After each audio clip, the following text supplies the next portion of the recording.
আমরা তো জাহান্নাম থেকে বাঁচতে চাই।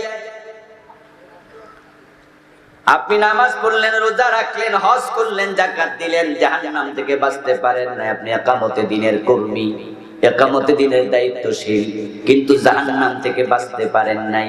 তাহলে আপনার সব আমল ঠিক আছে, বুঝতে হবে আমল কবুল হয় নাই। তাহলে আপনি আমল করেও ব্যর্থ। এখন বাংলাদেশে, তাম পৃথিবীতে হাজার হাজার মুসলমান আমল করেও ব্যর্থ হচ্ছে। তাদের সংখ্যাটাই তুলনামূলকভাবে বেশি, বরং অবস্থা এমন খারাপ হয়ে যাচ্ছে, কত নামাজি, কত রোজাওয়ালার ঈমানটাই নেই। আমরা আমল করছি, কিন্তু চূড়ান্ত রেজাল্ট আমাদের পক্ষে আসবে কিনা তা অনেকে ভাবছি না। সবাই রোজা রাখে, আমিও রাখি। সবাই নামাজ পড়ে, আমিও পড়ি। যদি সিনেমার নায়ক নায়িকা হজে যেতে পারে, আমি কেন যাব না? আমিও হজ করি। ট্র্যাডিশনাল ইবাদত চলছে, কিন্তু চূড়ান্ত ফলাফল সপক্ষে আসলো কিনা তা ভাবার সময় আমাদের অনেকের নাই। যার কারণে এই দেশের লোকেরা নামাজ রোজাও করে, আবার আল্লাহর কোরআনের আইনের বিরুদ্ধেও কথা বলে। সে বুঝে না কি করছে সে।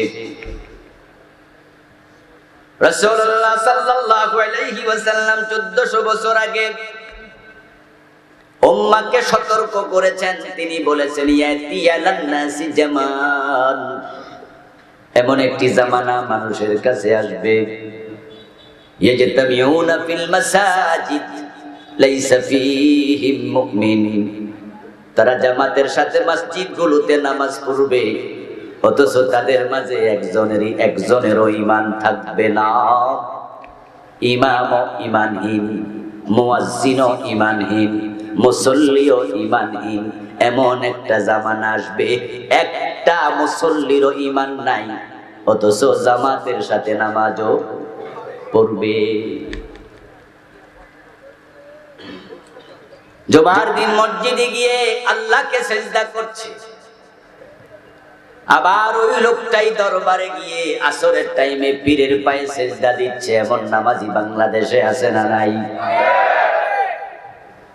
এই লোকটা মসজিদে যখন যায় তখন আল্লাহরে সিজদা দেয়, পীর বাবার বাড়ি যখন যায় তখন পীরের পায়েও সিজদা দেয়। সে বুঝলো না ইসলাম কি। যখন মসজিদে যায়, আল্লাহর আইন ছাড়া কারো আইন মানে না। ডান পা দিয়ে ঢোকে, বাম পা দিয়ে বের হয়, আল্লাহু আকবার বলে নামাজ শুরু করে, সালাম ফিরিয়ে নামাজ শেষ করে।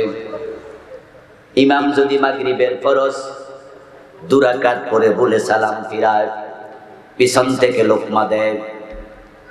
যদি ইমাম সাহেবের ছেলেও মুক্তাদি হয়, বাবার সাথে মাগরিবে 2 রাকাত পড়ে সালাম ফিরাবে না, বাবারেও লোকমা দেবে। আল্লাহ এবং রাসূলের সিস্টেমের বাইরে চলবে না, বাবারেও মানবে না। এই লোকমান যায়, তখন আল্লাহওয়ালা হয়ে যায়, আল্লাহ রাসূল ছাড়া কারো আইন মানে না।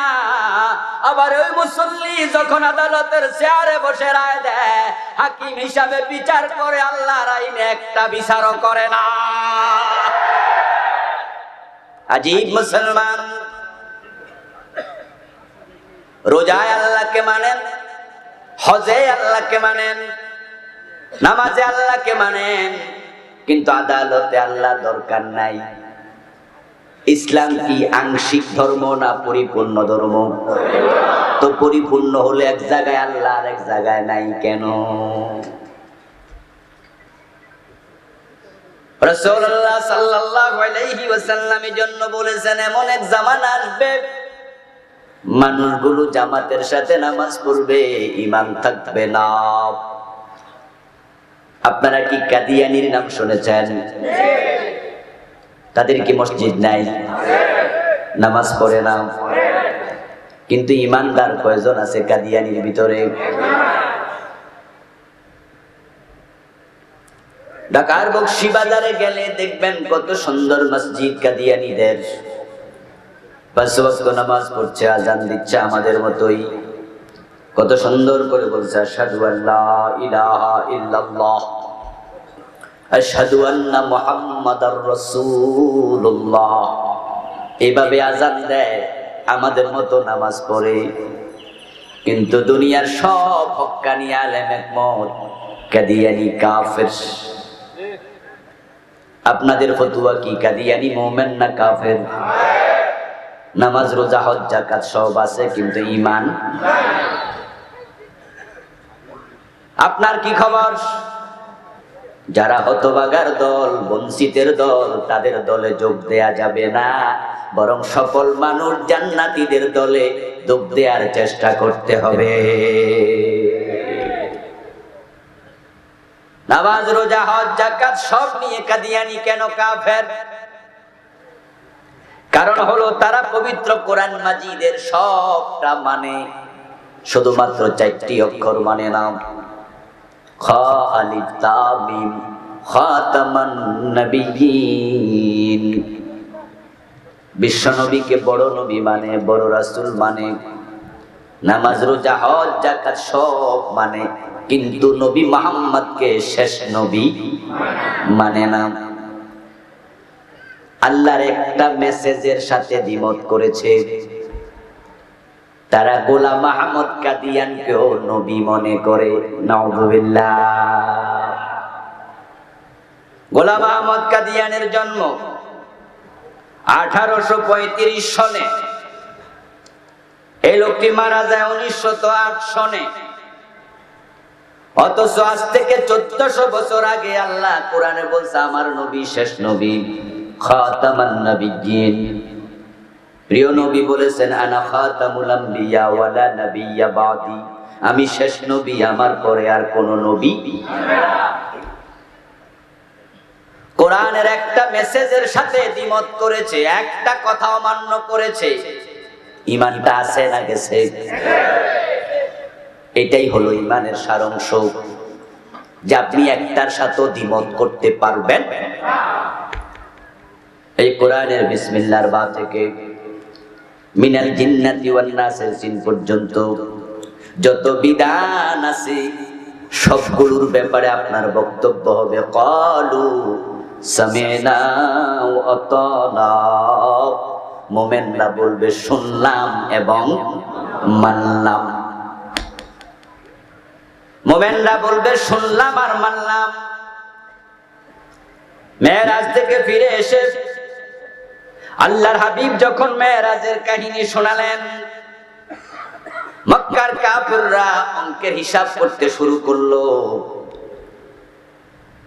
মসজিদ হারাম থেকে মসজিদ আকসার দূরত্ব কত?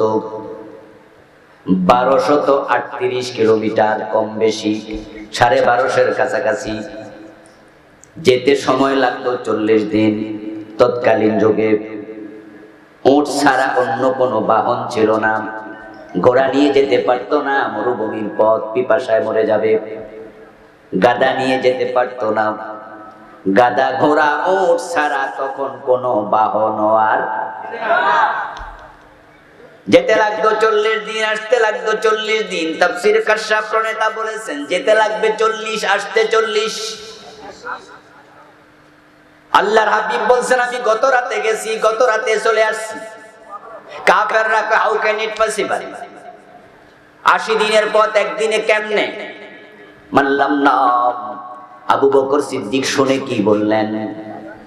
সাদাক্তা ইয়া রাসূলুল্লাহ, আমি আবু বকর মেনে নিয়েছি, এটাই সত্য, আপনি সত্যবাদী। মুমিনরা এমনই হবে, ক্বালু সামি'না ওয়া আতা'না, শুনলাম এবং মানলাম।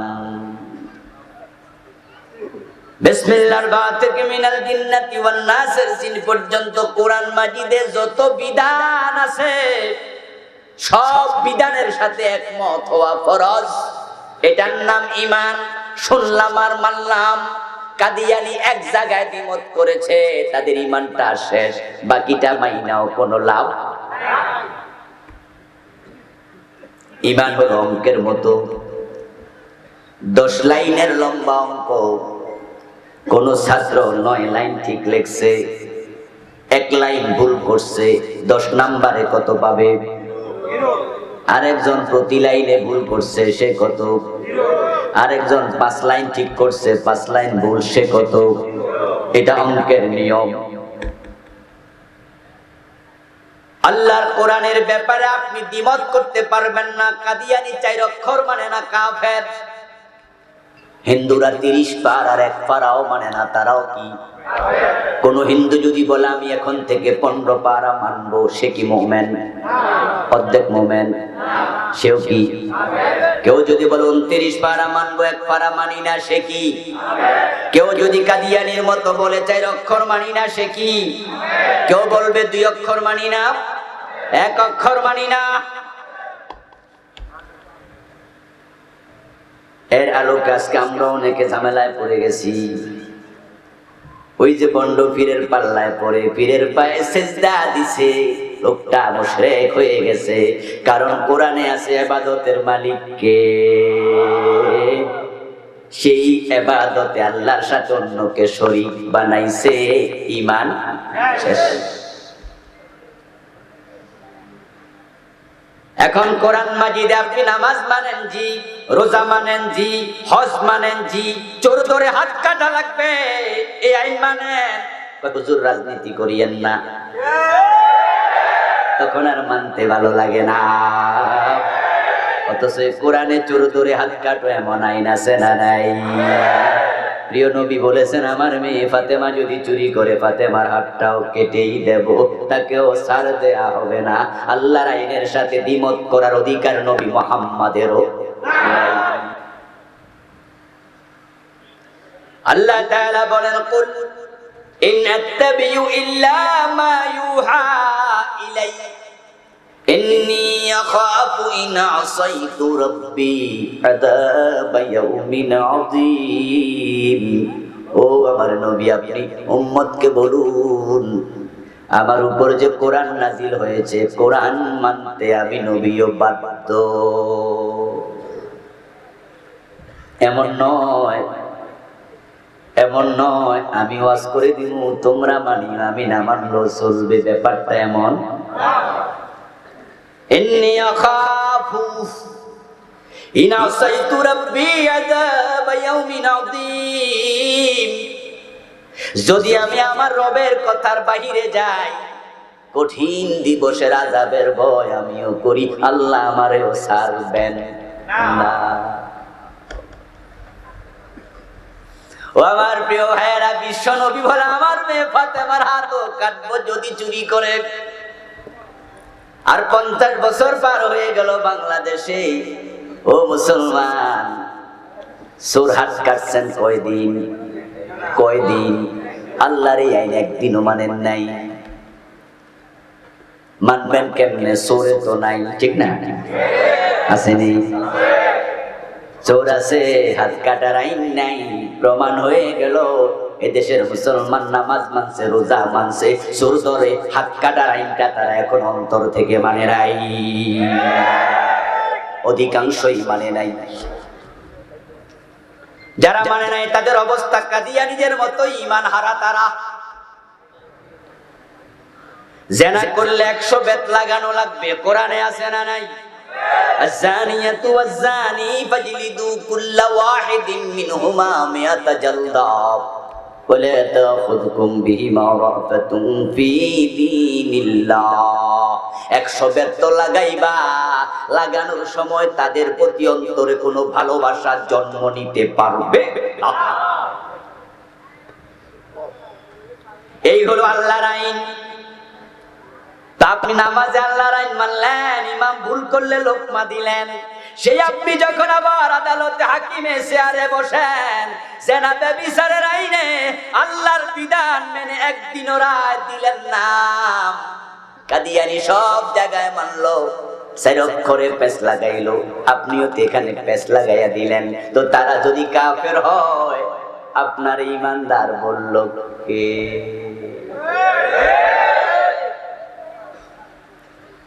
বরং আল্লাহর আইনের ব্যাপারে দেশের মুসলমানেরা, নামাজিরা, রোজাওয়ালারা এমন বেয়াদবি করে, এমন দৃষ্টতা প্রদর্শন করে, আল্লাহর আইনের কথা বললে চেহারা কালো হয়ে যায়, এমন নামাজিও আছে না নাই? অথচ হে নামাজি মানুষ, আশ্চর্য মানুষ আপনি। যদি কোন লোক তার নিজের বাবার আইনের কথা বলতো, তার দলের আইনের কথা বলতো, তার দাদার আইনের কথা বলতো, তাহলে আপনি দ্বিমত করেন, কারণ সে আপনার বাবা নয়। তার আইন আপনি কেন মানবেন? তার দল আপনার দল নয়, তাই তার দলের আইন কেন মানবেন? কিন্তু সে যে আল্লাহর আইনের কথা বলছে, ওই আল্লাহ তার একা না, আপনারও।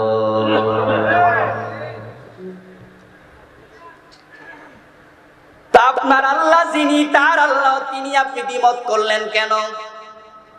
কোরআনে আল্লাহ বলছে লাহুল খালকু ওয়াল আমর। ভালো করে শুনুন, আজকে রাত জীবনের শেষ রাত হতে পারে, নিঃশ্বাসের কোনো বিশ্বাস নাই, এক সেকেন্ডেরও ভরসা নাই, ঠিক না? এজন্য ঈমান নিয়ে মরা দরকার আছে না নাই? নয় সব শেষ, সব শেষ, সব শেষ।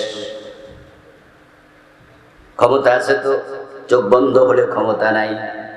কোটি কোটি টাকা আছে, চোখ বন্ধ হলে সাথে কিছু নাই, বরং যা ছিল আপনজনেরা এটাও খুলে নিব, ঠিক না? পকেটের মানি ব্যাগ টান দিয়ে নিয়ে যায়, হাতের ঘড়িটা খুলে ফেলবে, খুলতে খুলতে পায়জামা নিজের গায়ের জামা পর্যন্ত খুলবে। মা মায়েদের, বোনেদের নাকের ফুল, কানের দুল, গলার চেইন, হাতের বালা আপনজনেরাই টেনে টেনে খুলে নেয়, কিচ্ছু সাথে নাই, ক্ষমতাও নাই, টাকাও নাই, কপালে যদি জান্নাত না থাকে আছে কি? ঈমান নিয়ে মরতে হবে। আল্লাহ বলে আলা লাহুল খালকু ওয়াল আমরু, সাবধান, সৃষ্টি যার, আইন চলবে শুধুই তার।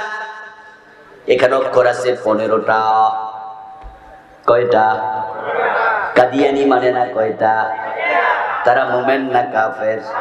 আচ্ছা, আমরা সবাই যে তাদেরকে কাফের কাফের কইতেছি, এরা আমাদের ফতোয়া নেয়নি।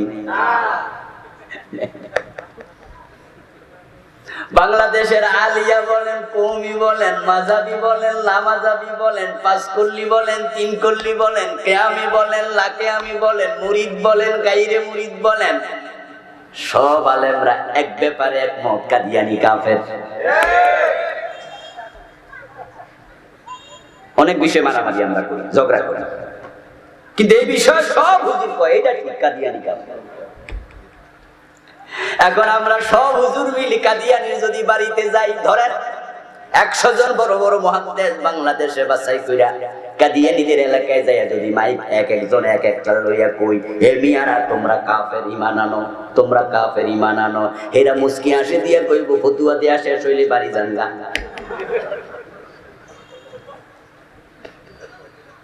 আপনার ফতুয়া তারা নেবে না। এখন আমার ফতুয়া আপনারা অনেকে নেবেন না আমি জানি, কিন্তু আমার ফতুয়া নেন আর না নেন, কাদিয়ানি আমাদের ফতুয়া নেক না আর না নেক, এখন আল্লাহ কোরআনে যা বলেন সেটাই সত্য। ফতুয়া আমরা দিল কাফের, না দিল কাদিয়ানি কাফের। কাদিয়ানি 4 অক্ষর মানে না, তারা কাফের। এখন এখানে 15 অক্ষর আছে, সৃষ্টি যার, আইন চলবে শুধুই তার। এগুলো না মানলে আপনি মুমিন হবেন কেমনে? আর মুমিন যদি না হন, তাহলে আমল করে কোনো লাভই নাই, রেজাল্ট জিরো। ঈমান হলো একের মতো, আমল হলো ডান পাশে শূন্যের মতো। ঈমান যদি থাকে তাহলে একটা আমল করবেন, ডান পাশে একটা শূন্য বসলে কত হবে? 10। আল্লাহ কোরআন মাজিদে এটাই বলেছেন, মান জাআ বিল হাসানাতি ফালাহু আশরু আমসালিহা। আপনাদের এলাকায় হিন্দু মানুষ আসেনি? হিন্দুদের দোকানে ভিক্ষুক গেলে কি ভিক্ষা দেয় না? একজন মুসলিম ভিক্ষুক হিন্দুর দোকানে বলল, ভাই আমারে কিছু ভিক্ষা দেন, সে 10 টাকা দিল। ওই হিন্দু মিয়ার আমল নামায় নেক হইছে কয়টা? হয় নাই। আর কোন মুসলমান যদি 1 টাকা দিত, নেক হইতো কয়টা? কমপক্ষে 10 টাকা। হিন্দু মিয়া 10 টাকা দিল, একটা নেক হলো না, কারণ এক তো নাই, এক ছাড়া শূন্যের কোনো দাম। ঈমান হলো একের মতো, আমল হলো ডান পাশে শূন্যের মতো। এখন শূন্য তখনই মূল্যবান হবে যখন এক থাকবে তার বামে। একটা শূন্য দিলে 10 হয়ে যাবে, একের ডানে 2টা দিলে 100 হবে, 3টা দিলে 1000 হবে, 4টা 5টা দিতে থাকেন, বাড়তে থাকবে। এখন বন্ধু বলুন তো, নিজে যদি কোনোদিন একটা মুছে দেন, শূন্যগুলোর মূল্য কত হবে? এই দেশের কত লোক আজকে ঈমান হারাইছে বিভিন্ন জায়গায় যাইয়া, ঈমানের যত্ন নিচ্ছে না, বোঝে না। তাই কত লোক নামাজ রোজা হজ যাকাত আছে, আখিরাতে তার মুক্তি নাই।